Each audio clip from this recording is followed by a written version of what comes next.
Good morning mga Kabs. Samahan niyo ako ngayon sa aking biyahe patungong Maynila at ating dadaanan ang Rolando Andaya Highway, also known as Quirino Highway, na sumikat ngayong Kapaskuhan dahil sa malubhang trapiko. At ating alamin ang kondisyon ng mga kalsada sa kahabaan ng Rolando Andaya Highway. Alright, let's go!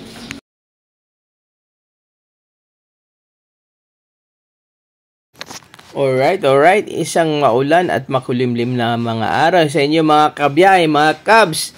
Ito nga pala tayo, nandito na tayo sa Rolando Andaya Highway o minsan tinatawag na Quirino Highway. Ang Quirino Highway nga pala ay ang daanan kung saan ang mga taga Kamsur or Visayas, Albay, Kamsur or from Visayas, Mindanao ay magbabiyahe by land patungong Maynila, no? So ngayon patungo tayong Maynila. So ito na tayo sa sumikat nung nakarang Pasko dahil ito sa mga gumuhong kalsada at mga inaayos na kalsada. Tingnan natin. So napapansin niyo yung kalsada baku-baku, lubak-lubak at nakita nyo na maari ng daan maluwag na kasi kami ngayon hinantay muna naming umuwi ng Maynila pagkatapos ng bagong taon. So yung mga uuwi nauna na sila. So medyo hindi na ganoon kadami sasakyang babalik ng Maynila. Pero napansin nyo nga yung mga kalsada, yun ang papansinin natin, yung mga kalsada along Quirino Highway or Rolando Andaya Highway ay talagang hindi nakakatuwa. Sa totoo naman, mayroon naman tayong pruweba at makikita naman natin dito sa video na to na lubak-lubak. May mga parte din na inaayos tulad nito. May mga sign na inaayos. Pero yung ibang lugar talang lubak-lubak, parang wala pang planong ayusin. So, sa unang tingin, wala pang planong ayusin. Pero I think nakita na yan ng mga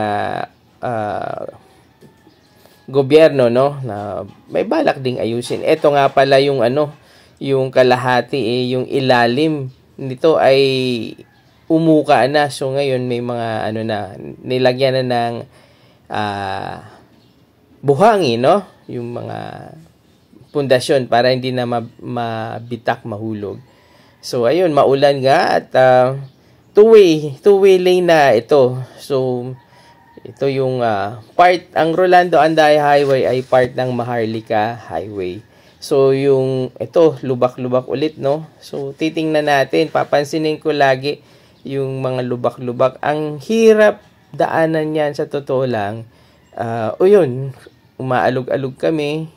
Sa minsan malalim. Ingat nga pala pag naulan dito, minsan kala nyo mababaw lang yung yung may tubig na parte ng kalsada. Yung pala malalim, naranasan namin, dinaanan namin. Kala namin mababaw, biglang lalim pala. Tunog ng ilalim ng sasakyan ay dinig na dinig. So ito na. Ito ulit isa sa mga naging sanhi ng pagbagal ng trapiko. Ayan, itong parting ito ng Lupi, bayan ng Lupi sa Kamsur. Ito nga palang parte na to ay Kamsur pa. Ang susunod dito na probinsya ay Quezon, yung Tagkawayan. Sa gitna kasi ng Rolando Andaya Highway ay Quezon Province. Ang pasok from Manila, Cam Norte, and then Tagkawayan, Quezon, and then Kamsur. So may parte ng Quezon which is Tagkawayan in the middle. So yun, andito pa rin tayo sa parteng Kamsur, parteng Lupi. Tapos itong mga tulay dito, nakita nyo yung asfalto medyo umuka na, 'di ba? Mataltag yan sa sasakyan. Yung itsura nito. Tulay na yan, So, ang solusyon dyan siguro tatapalan ng asfalto para maging smooth naman. Pero talagang mataltag, o pansin nyo. Taltag kami dyan. Dahan-dahan. Primera lang kung manual. At yung kung automatic naman so alalay lang sa brake, no? Ganon ka lala yung mga lubak-lubak sa tulay at sa daanan dito sa parting kamsur ng Quirino Highway, no? Pakisuyo naman po na sana maayos. At sa ating mga malapit na nga palang eleksyon, yung mga kababayan na nakikinig sa akin, pakiusap lang, no? Piliing maigi ang mga kandidatong ihahalal natin. Yung sa puso natin ay makakatulong ng mabuti sa ating bayan. Makakapagpaunlad, makakatulong sa mahirap, sa mas matagal na panahon. Hindi yung lang tinatawag na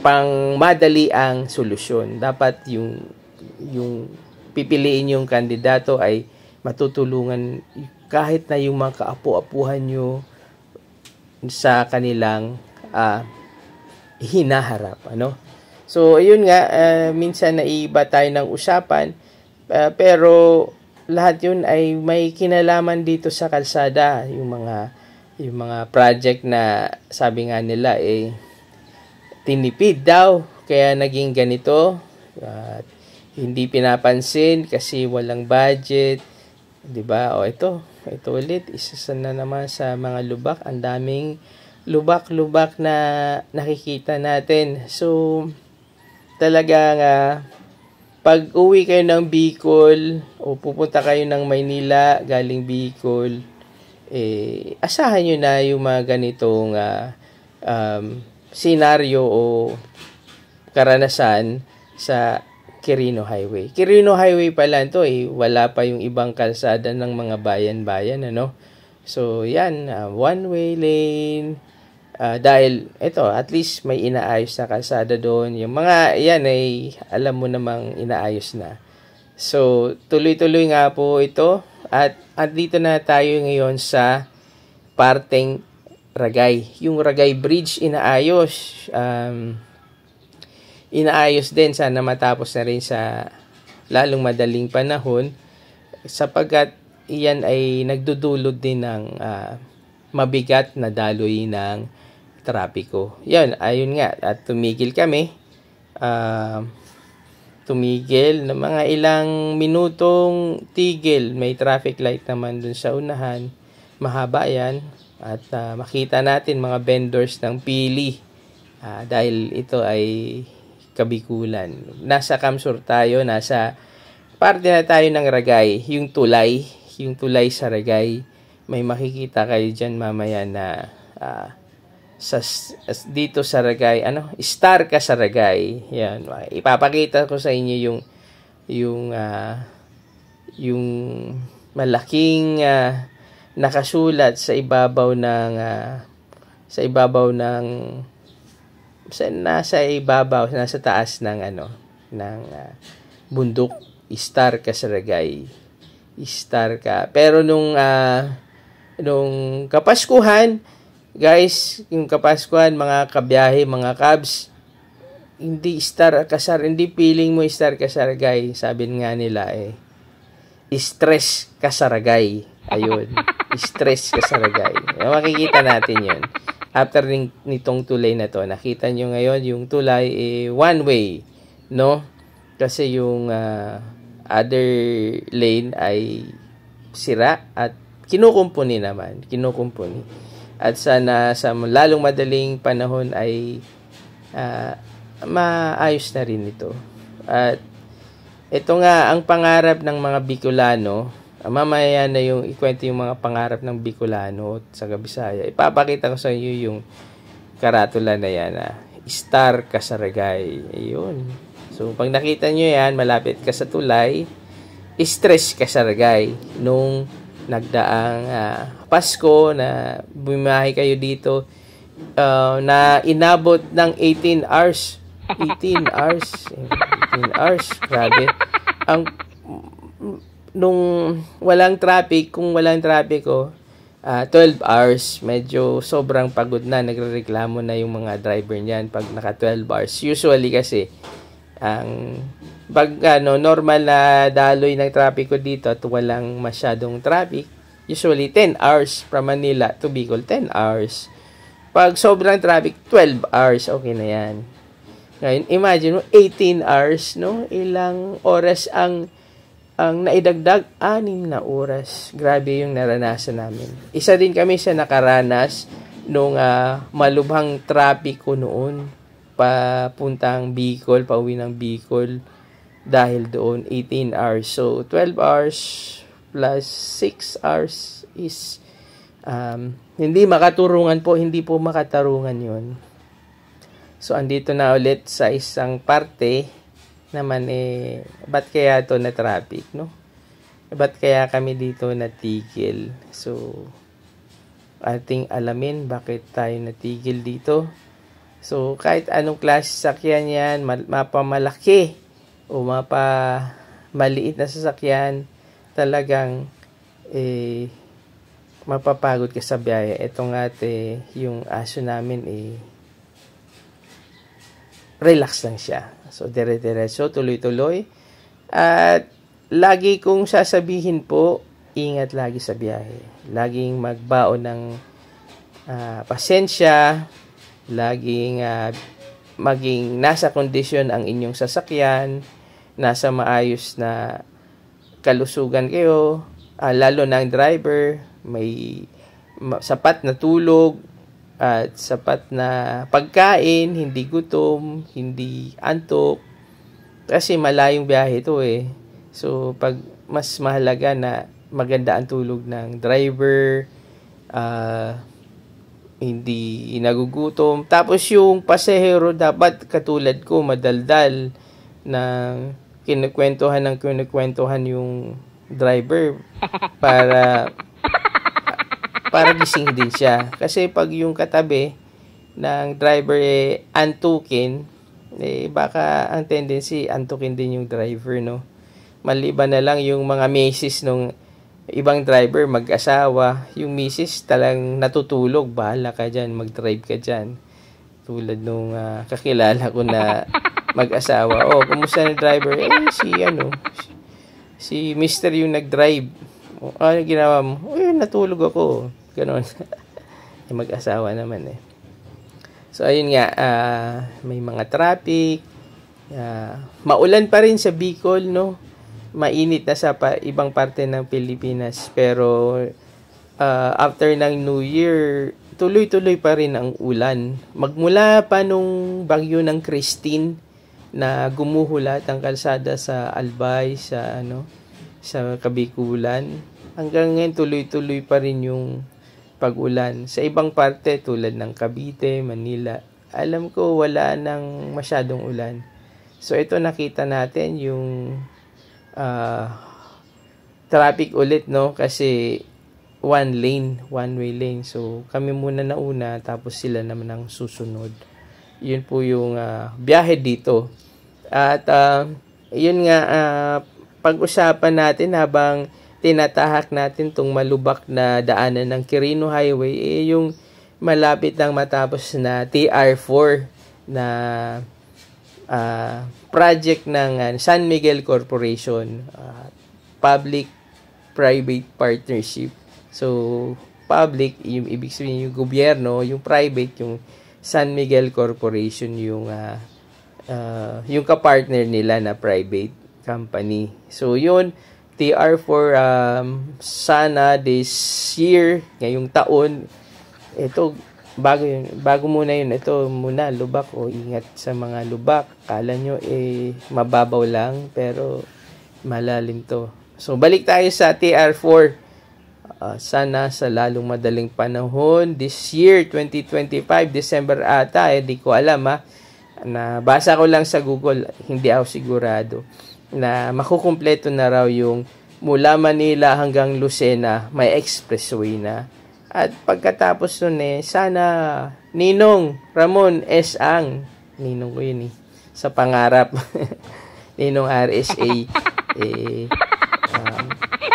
maumpisa na po yung TR5 o yung tinatawag na extension ng SLEX mula Lucena hanggang Bicol region, no? Kasi yung TR4 mula Manila hanggang Lucena. So, pag natapos yun ngayong taon, mula naman sa Lucena to Bicol. So, ito nga, Quezon province na to, Tagkawayan. Nandito yung mga kainan, McDonald's, meron din ditong Jollibee at gasoline station na Petron na tinigilan namin kasi sa gilid nun may kainan.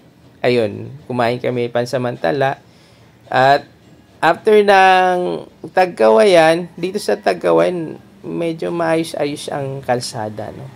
Quezon to Quezon province, Tagkawayan. Medyo may kaayusan yung kalsada, hindi ganun kalubak. So, paglabas, ang tanong, paglabas nitong Tagkawayan ay Cam Norte na.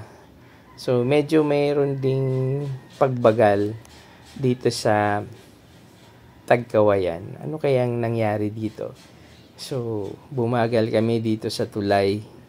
Wala namang problema yung tulay. Maayos naman. Ayun, may nagbanggaan. Yun nga guys, dahil mahaba ang biyahe, so, dobleng pag-iingat, lalo na't maulan, no? Dobleng pag-iingat, lalo na't maulan. Nakita nyo, yun, nagbanggaan sila. Isang parehas Toyota Hi-Ace, saka yung Innova ata, sira yung bumper. Ingat lang, kasi sakit sa ulo. Pagka may aksidente, no? Buti nga walang nasaktan. Ang nangyari lang nasira yung sasakyan. Which is, sakit sa ulo pa rin, no? Masakit sa ulo. Nasa biyahe kayo. Kaya talagang dobling ingat. So, malamig na ulo, ingat. Ato na nga, Cam Norte na. So, palabas na tayo ng Camarines Norte. So, andito na, liliko na tayo. At papasok na tayo ng probinsya ng Quezon. So, ayun, no? So, ito na yung arko ng Bicolandia. Pag lagpas mo dyan, Quezon Province na. Sa Quezon Province din, tingnan din natin kung, yun, may lubak din sa Quezon Province. Meron ding mga pangit na daanan. So, yun yung, wala na tayo doon sa kahabaan ng Quirino Highway. Pag pumasok na tayo ng Quezon Province, hindi na to parte ng Quirino Highway. So, malayo-layo pa rin tayo sa Maynila. Pero yung kalsada, may mga lubak-lubak pa rin tayong makikita. Tingnan natin sa sa ibang parte. Ayun. Dito na tayo sa ano bang Lopez, no? Lopez. Pagka bago yung Lopez, Gumaka. Ay, hindi, bago pa to sa Lopez, no? Yung unang bayan pagkatapos ng Bicol, nawawala yung aking hindi gumagana yung utak ko sa bayan ng Quezon after ng Bicol, no? Anyway, so nakita po natin lubak-lubak pa rin. After ito ng Lopez, sa unahan to ng Cam Norte ng Bicolandia. Ayan. So lubak. Minsan na lang, hindi na naayos yung asfalto, yung kalsada. At maulan sa panahon na to, maulan pa din. By the way, Sunday ito. At pagkatapos ito ng New Year, umalis kami 1 week after ng bagong taon. Saka kami nagbiyahe sa ganitong klase ng kalsada. Kaya nga mga cabs, mga kabiyahe, kung babalakin yung magbiyahe, mag-drive papuntang Visayas o Kabikulan, ito yung medyo maaasahan yung madadaanan nyo. So, kondisyonin nyo yung sakyan ninyo. Ito, Lopez na to. Ito yung parte ng Lopez na medyo, tingnan nyo, hirap kami dito.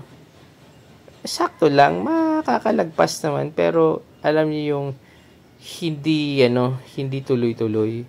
So talagang bagal lang, ingat lang kasi yung mga ibang parte sobrang lalim yan. Yun. Ganon. Lopez, Quezon. So sa parting ito ng biyahe namin ay medyo makulimlim na, madilim na, hindi na namin makuhanan ng malinaw yung kalsada. So pagkatapos nito paglagpas namin dito sa Lopez, gumamit kami ng bypass. Lahat ng bypass na itinuro ko sa inyo, yung pinakauna kong video na Manila to Bicol 1.0. Gamitin nyo yun, mga kababayan, mga kabiyahe. Ito pala ay Lopez na makita nyo yung ginagawang elevated na kalsada dahil daw dito ay binabaha lagi. Ayun. Nakita nyo yung lubak. Ayun. Mga tubig, maputik,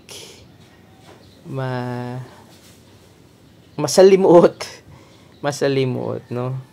Pagdating dito, gumamit na kami ng mga bypass na available. Yung Lopez bypass, Gumaca bypass, tapos Atimunan zigzag road. Yun, gagamitin nyo yun para makaiwas kayo sa mga trapiko sa bayan-bayan. So, ito na nga, nakita natin yung mga lubak-lubak na daan. Pagkatapos ng Lopez bypass, ito ulit, yung kalsada. Nakalabas namin ng Lopez bypass. Di ko na kinuha na yung Lopez bypass kasi may video ko noon sa 1.0. Ito, malubha ang daanan. So, sa ngayon, yan ang asahan yung kalsada along the Bicolandia, going to Bicol. Anyway, going to Manila kami this time. At, so, sige. At ingat sa biyahe. Maraming salamat sa inyo. At please subscribe. At maraming salamat sa panunood. Alright. And God bless. Bye-bye.